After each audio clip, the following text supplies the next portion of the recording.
Hey, what's going on, guys? This is AndrewChicken and welcome back to another video. Today we are checking out Octavia on the brand new PTS, which just dropped at a very weird time at night. Honestly, it dropped like, I don't remember when it dropped. It was like 7 or 8 at night, something like that. So I don't know why they're dropping it this late at night, but yeah, whatever. Octavia is finally here on the PTS, which you can get if you're on Steam. Unfortunately, you can't get it if you're anywhere else, but if you are on Steam, then you can just download this, and yeah, you will be able to play Octavia, the brand new champion. So what we're going to be doing is we're going to be checking her out in the shooting range, kind of exploring how she plays, trying her out, and just getting the general gist of what this champion does and how they feel for the first time in game. So yeah, she's basically a commander person. They forgot to add her lore. This is the PTS, so it's going to be a little bit rough around the edges, especially since it's the first iteration of the PTS. So yeah, this isn't here, and like some of the other stuff, like the event pass is a little bit broken. Like the button, which is behind my head, doesn't really work.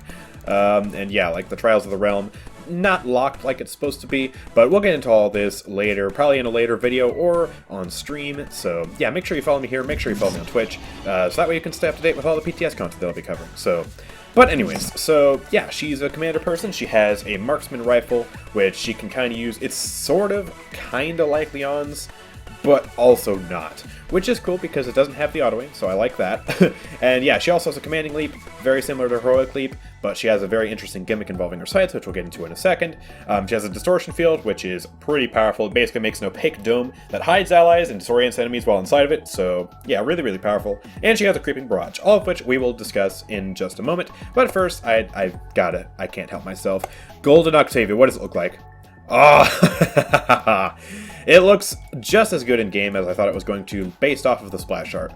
Admittedly, the black looks a little bit gray. They could probably make the black a little bit darker, but other than that, it's a pretty nice looking gold skin, I have to say, and the gun in particular looks really nice. So that'd definitely be a really nice gun to use in first person, and the skin itself actually looks pretty good too. But yeah, we got all these different skins for Octavia. So you got the recolor, which I think, yeah, this is the one you get for 60k. And then if you own the event pass, or not the event pass, the season pass, yes, the season pass, you get this one, which she's not wearing a hat. Okay. And yeah, she's also pretty red, crimson. Reminds me a bit of Corvus in the sense that, hey, you know, pretty red, pretty dark, got the same high collar looking thing. So yeah, pretty cool skins and stuff. I like it. But yeah, we're just going to be using default Octavia because that is, I guess, default. So yeah, let's go ahead and pop into the shooting range and see how she plays. Alright, so when you first click on Octavia and you load it to a game, you're not going to see the usual choose a talent thing. Instead, you're going to see this choose your passive, which let me go ahead and hide my camera real quick so you can see all the different passives. So there's Commander's Cooldown, which decreases ability cooldowns by 10% for your team for the entire match. See, the thing about all these passives is that only Octavia can choose them, but they affect every single person on her team. So this one right here on the far left decreases everybody's cooldowns by 10%. It's basically free Chronos run for everybody. This is a little bit silly. So yeah, we are definitely going to try that out in some games at a later point. Not in this video, because this is just the introductory video to try and, you know, see what she's like. But yeah, definitely down the line I'll be uploading some gameplay of this passive in particular. Probably as well this one on the far right. Your team gains a 15% increased ultimate charge rate for the entire match. What the heck? Morale boost 1! On top of something like Guillotine Zin or Leviathan Makoa, on top of the morale boost that you can buy and decide as an item. Like, this is insane, these passives. I mean, technically, you know, they're only like the tier 1 of an item, but that's still a tier 1 of an item for free for everybody on your team. And then the other two in the middle are a little bit different. So the Commander's Credit, for every 5 champions eliminated by your team, each member of the team gains 100 credits. So yeah, I guess a way to generate a bunch of extra credits. Combine it with Lex, who gets a bunch of credits for, you know, eliminating his target.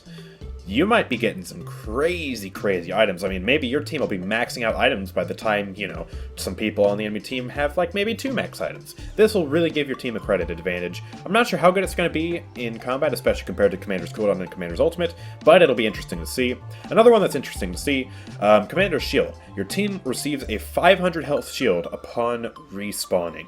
This is interesting. So someone like Eevee will just spawn with a 500 health shield if she gets killed. Obviously the shield isn't going to regenerate, and once it's gone, but that's still 500 health going into a fight. So that's pretty helpful, I'd say. But yeah, I guess it doesn't really matter which one we go. I guess I'll just go with Commander's cooldown right now, just so we can see the cooldown reduction, because that'll be the most impactful one in the shooting range. And let me go ahead and bring my camera back. Yay! So, her talents. Asymmetric Warfare. Actually, I think the one that comes first is Hell or High Water. I think it goes Hell or High Water, Asymmetric Warfare, Display Form. I forget the order. I guess we'll just go from left to right. So, Asymmetric Warfare, Distortion... Distortion Filed! Hey, hey guys at High Res. I don't know if you watch my videos, but if you do, and you're watching, you spelled field wrong.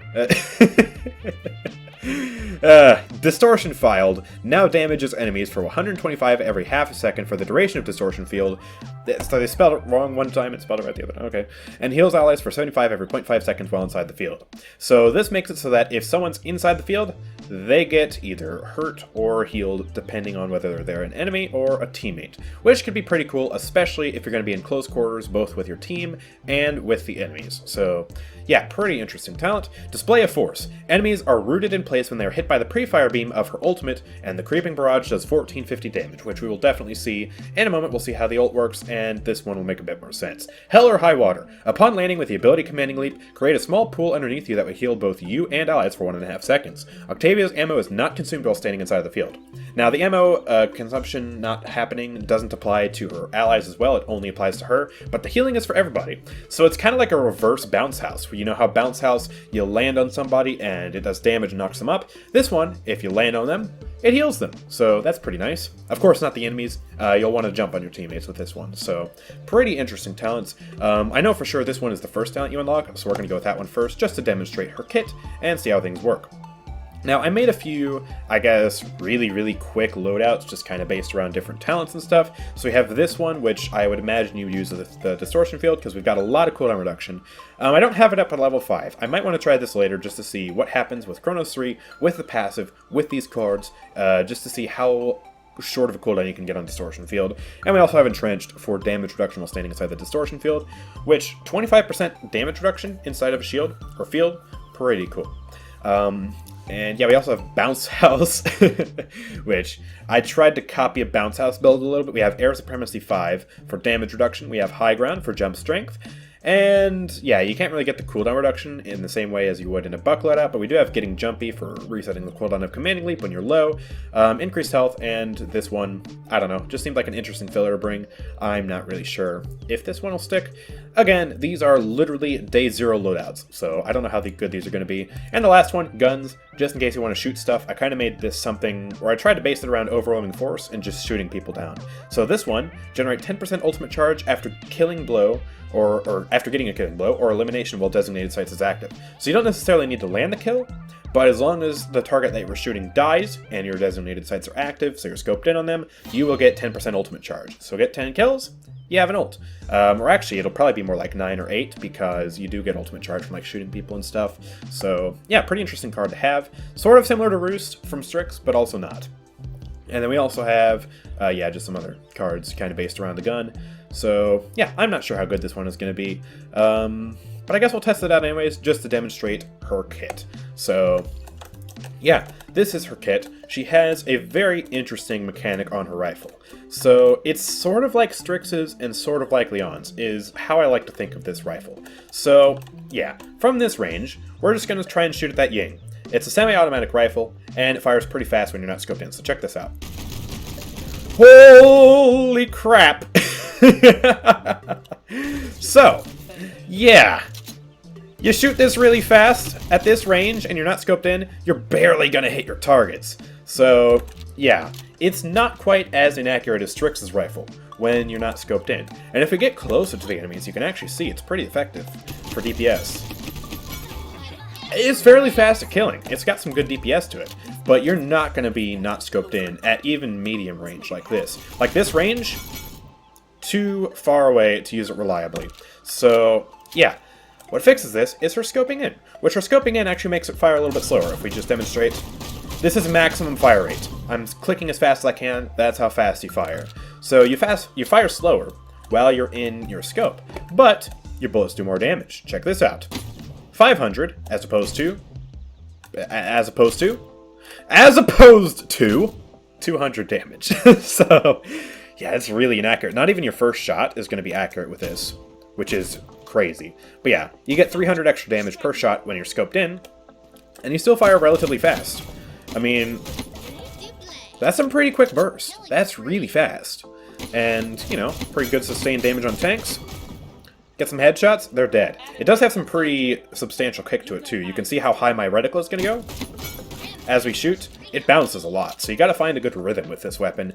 Definitely a marksman weapon, and I know, of course, this weapon is going to get some comparisons to Ashe from Overwatch. It's already gotten comparisons from Ashe to Overwatch, but that is where the similarities end with these two champions, or I guess with Octavia and Ashe, because the rest of her kit is nothing like Ashe. So I guess probably don't want to demonstrate her jump and her unique mechanic inside the room, so we're going to move over here where there's a bit more headroom in this kind of building area. So yeah, her jump, it's a leap. I mean, it's not very inspiring whatsoever, but her mechanic with it is. So before I jump, she has a mechanic where if you scope in while you're falling in midair, which you can't activate it while just jumping, but if you were to jump off of a high ledge or something like that, or you were to use your leap and you scope in, you will stay stationary in the air, kind of create your own vantage point for 2.5 seconds. So check this out.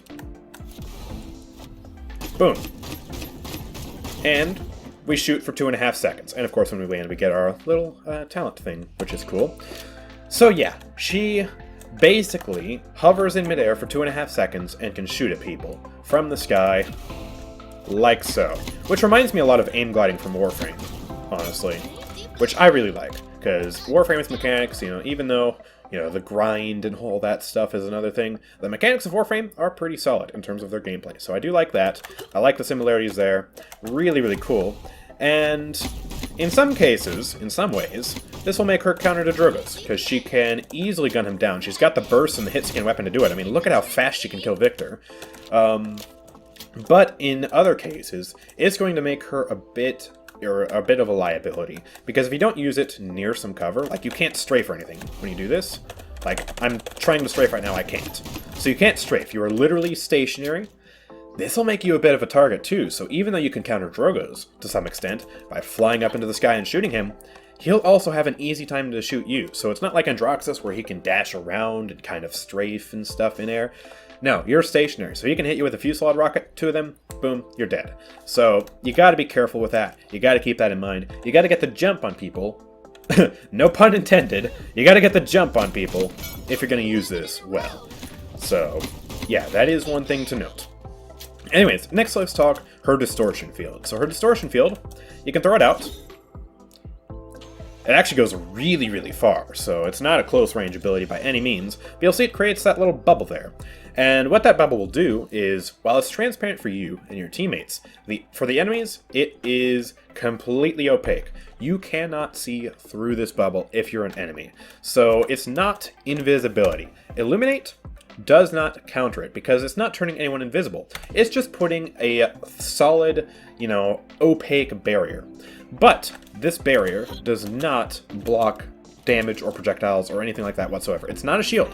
It simply makes it harder for them to see you. So, yeah, just to demonstrate that real quick, we're going to go over to the Cassies, throw it out in the field. Oh, I guess... Here we go, we'll go through this one. See, like that. She just shoots me through the shield. So you're not going to be safe from damage inside the shield.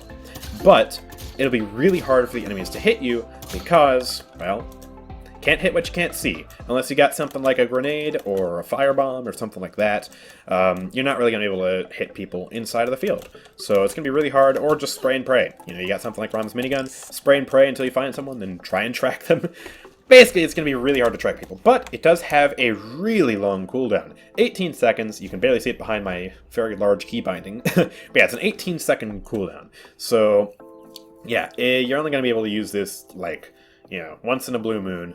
It's not an ability you want to spam. You want to be very deliberate with this ability, but if you use it right, it's going to be really, really powerful. It's going to be very annoying for the enemy team. Isn't that right, Victor? Alright, now let's talk about her ultimate. So her ultimate is awesome. It is really cool. If you're a fan of sci-fi and orbital strikes, you're gonna love it. Check this out. Blah, blah, blah, blah, blah, blah. Look at that. So it's called a creeping barrage. Now what this does is, as you can see, it spawned a beam there. You could see the little tracking beam before the big explosion happened in a larger radius. And then it just calls out barrages all the way down there. So, yeah, it travels forward. You can't hide under rooftops. So, like, if I was under here, I would not be safe from the creeping barrage. It's like a Furia beam in the sense that it will go through all these different surfaces. So you're not safe from it. And the little tracking beam, the little thing that comes down before the big boom hits, that destroys shields. So shields are not an option to evade it either. Your only option is to run away from it. But as you saw, it was really hard to hit those victors. I mean, if we just call it again, not all these are going to hit the victors. Well, that one is. But yeah, like, pretty much all those other victors were safe. Only, I think, 2 of the beams actually hit. So it's really hard to actually hit things with this ult. It's really more of a, like, a zoning chaos type of ultimate. You throw this out in the middle of a battlefield towards the point, you're going to scatter some people, or they're going to take some damage and you can finish them off. And yeah, it's just sort of useful for that. And if we go back to her other talent, you can see, quickly choose this, Display of Force. Enemies are rooted in place when they're hit by the pre-fire beam. So if you hit someone with a beam, the little beam that comes down first that destroys the shields, you're pretty much guaranteed to deal damage to them. And we can see this thing does mega damage. So let me get another ult real quick. And hopefully we can hit the victors. I actually don't know if I'm going to be able to hit the victors or not, but you'll see. This is going to do some beefy damage with the talent. Oh yeah, look, see, it rooted him. 200 damage, and now he's almost dead. 1 headshot, he's gone. You're gone. You're gone. You're gone. Also, these headshots are sick. So yeah, that's the power of the talent. So if you want some really powerful beams, that talent is the way to go. Honestly, a really cool ultimate. It's not as cool as Yaggroth's ultimate in terms of like cinematics and stuff, but it's still pretty useful. It's not as, I guess, punishing as Yaggroth's ultimate if you fail it. Like, it's just, oh no, I missed my beams. But you're not really relying on it for damage, you're more relying on it for zoning, scaring the enemies off, kind of moving them to where you want them to move. And if it does hit, then hey, easy to finish them off. Jeez, 3-shot Victor with that fast of a fire rate too. This is a really powerful weapon. I'm actually kind of impressed at how powerful this weapon is, but it does come at the cost of it being your only damage ability outside of your ult. So, one thing I want to try really quick is I want to get a loadout. So we go the cooldown thing, we go Asymmetric Warfare, I guess that doesn't really matter. We go the field build. I want to try and see how low of a cooldown we can get Distortion Field. So yeah, these 2 cards right here both lower the cooldown of Distortion Field. This one lowers it automatically by 2.5 seconds, and this one reduces it by 3 seconds when you activate Commanding Leap. And we also have our passive, which reduces cooldowns by 10%. We're going to get Chronos 3. The passive is going to get a little bit of diminishing returns from this, but it's fine. We have Chronos 3, we have the passive, we have all these cooldown reduction cards. So let's see, we throw the beam, or we throw the field, 12-second cooldown. We jump, 7-second cooldown. And it's a 4-second cooldown by the time the field actually expires. So then we can throw another one. And look, it's up again. And I think soon, yeah, we get another one of these leaps, and all of a sudden, another 4-second cooldown on this. This is a bit ridiculous. And we're not going to have another jump by the time that goes down, but we can jump again like this. And boom. This is a little bit silly. So if you want to spend the credits to get Chronos 3, you can spam this dome like every 4 seconds, and you can do it like 3 times before you finally start to run into some issues. That is nuts. Now, real quick, I also want to test, if we go Commander's Credit, which will give you more credits so you can get Chronos 3 faster, this might be a better solution in-game, maybe, to get like Chronos 3 faster. So let me try this with the field build again. We do this. Yeah, it's a 13-second cooldown now, so that passive does make a bit of a difference. We jump, and it's a 5-second cooldown now when it expires. So, yeah, if you want to get Chronos 3 faster at the cost of a little bit of uptime, that's also an option. But that's still pretty nutty. But yeah, the freaking cooldown passive, though, what the heck, man? That is nuts. I mean, just look at this. Boom, there's that. Shoot one of those guys, jump up in the air. Boom. 4-second cooldown. And also, keep in mind, Corvus dark gifts. So you could put Corvus dark gifts on it too. And, you know, once you get it down to like a 12-second cooldown, Corvus will do like, I forget, is it 15% or 10%? I think it's 15% now. He'll still do a pretty decent chunk of the cooldown off too. So you might end up having a situation where you throw this, you jump, 8-second cooldown. By the time the field expires, you have a 3-second cooldown with Corvus. That's nuts. For an ability like this, which is this big, that also completely makes it so that the enemies can't see what they're shooting at, that is nuts. But again, you have to keep in mind, you know, you can just smoke it out with a fire bomb from Tyra, or you can just drop a bunch of explosives in there. You know, Drogo's Spitfire salvo combination. You don't need to aim to see that, or you don't need to see what you're aiming at to actually hit it with that. So, you do need to keep that in mind. There are some counters to this, so it's not as, I guess, OP in that sense. And I'm also still not entirely sure if reveals go through distortion fields. Like, if I throw this down, and I'm standing inside of it, if Strix shoots a flare, like here, I'm not sure if that'll actually reveal me. Haven't tested that, and it's probably bad of me that I don't test that. Maybe I should test that. You know what? Hold on. Alright, so, yeah, let's see. We are in a test custom game, which, by the way, there's supposed to be test maps in custom games, but I don't see them, so we're just on Throne. And I have an Octavia here. So, we shoot the reveal. Ah, the reveals do counter it. Oh, that's great. So yeah, you can shoot a reveal inside the dome, and it'll actually just straight up counter it. That's really cool. Hopefully, this Octavia, can you do it again? Do it again. Yeah, do it again. So yeah, shoot the reveal. You can see her. So reveals like Strix's Flare, like Cassie's ultimate, they go through the field. So yeah, those do counter the field as well. So not only do like explosives like, you know, Drogo's Fire Spit counter the field, but also Strix Flare counters the field. And Cassie ult, stuff like that. You can just straight up light the Octavia on fire. And yeah, I guess another thing, damage over time, those numbers are still going to show, you know, through the opacity. So like if you're playing Vora or something, you hit an Octavia, you're going to be able to use those damage numbers to track people through it too. So yeah, it's not as OP as I think people were originally anticipating. But if you don't have someone with a reveal, like if you have Victor, for example. Oh, look at this. This is so cool. But yeah, if you have like Victor or something, then yeah, you're going to struggle against the field a little bit. But other than that, like if you have Strix or something, or you have, you know, Cassie ult, or you have Vivian Mines, those are all going to counter it. Explosives are going to counter it, so I don't think it's as OP as people say, but I think also it's a really interesting, unique ability. And of course, it applies debuffs to the enemies who are inside of it, so if I step inside here, I'm going to get slowed. And I can't see outside of it. And, of course, yeah, it also applies buffs to people who are inside of it if you run the talent. So that's pretty cool. Anyways, back to the shooting range. Alright, so back on the shooting range, I also want to try and just test out Asymmetric Warfare. I just want to see how the talent feels. We're going to do that. Apparently it heals teammates and it also damages enemies. So let's get some more Chronos. And I just want to pop it down here.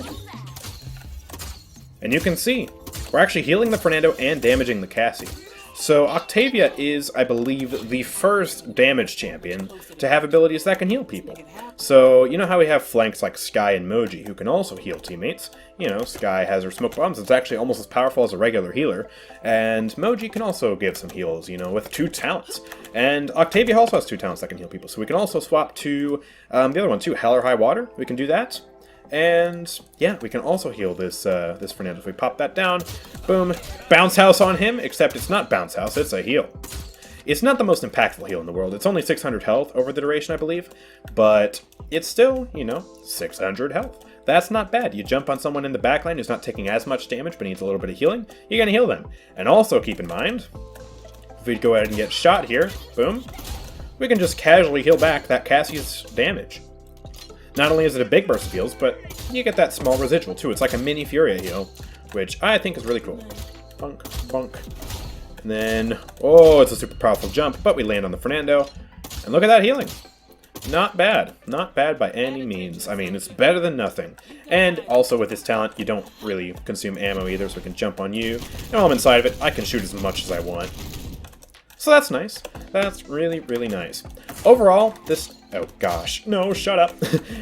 Overall, I think this champion is pretty cool, just off my first impressions. I haven't played her in a game, but I will be streaming her plenty on Twitch. I'll also be uploading gameplay at some point, probably this weekend or early next week, just depending on when I get the time.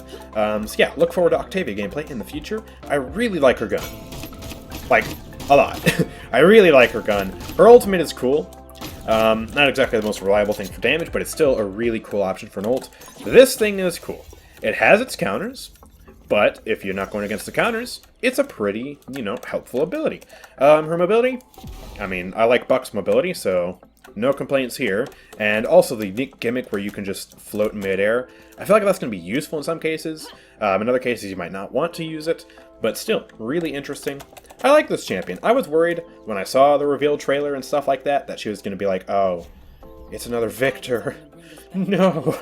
But she has enough unique stuff about her. She's not the same as, you know, your Vivian, Tyra, Victor. She's not the same as those Gunners of the past. She's not the same as Kinessa or Strix either. She's like Leon if Leon didn't have auto-aim and instead had an actually interesting, inspiring kit. So yeah, that's really cool. Anyways, I'm going to go ahead and end off the video here, so I hope you guys have enjoyed. Again, follow me on Twitch, make sure to subscribe here because I will be making tons of PTS content. Not just covering Octavia, but also we got some new skins, we got some nerfs to check out. Not that many nerfs actually, but we do still have some nerfs. We got a whole new event pass system which I'll be reviewing. So yeah, do stay tuned for all that, make sure you're subscribed, and also consider joining the Discord server linked in the description. We have a wonderful community with a bunch of active members, so go check it out. You can talk about the PTS, talk about what you think about Octavia, and all sorts of other things. So yeah, and last but not least, I want to give a huge shout out to the members of the channel for helping to support what I do. If you want to help support the content and unlock some cool new emojis and an exclusive role in the Discord server, then just click the join button right next to the subscribe button. Anyways, I will see you all next time. Peace out.